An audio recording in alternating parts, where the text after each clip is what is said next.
Assalamu alaikum jama'a, barkanmu da yau, barkanmu da warhaka, da fatan kun wuni lafiya.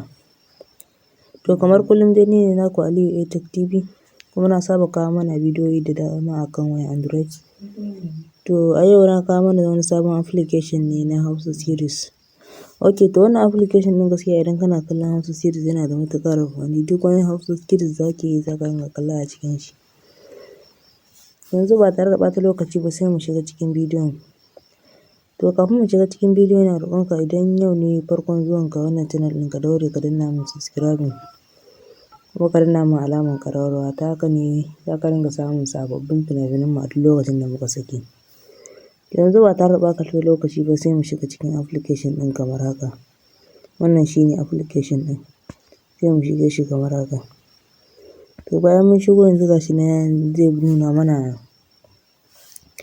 Hausa series da muke da su.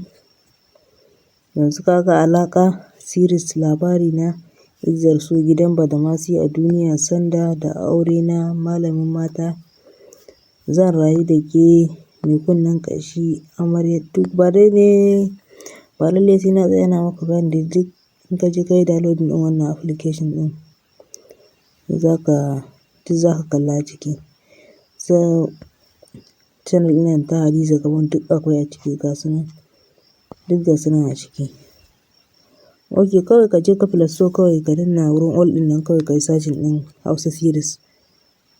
Kana sa Hausa series nan take zai fito maka. To mun gode da kallon bidiyon mu da kuka yi. Wallahi idan wannan bidiyon ya burge ku, ku danna mana alamar like.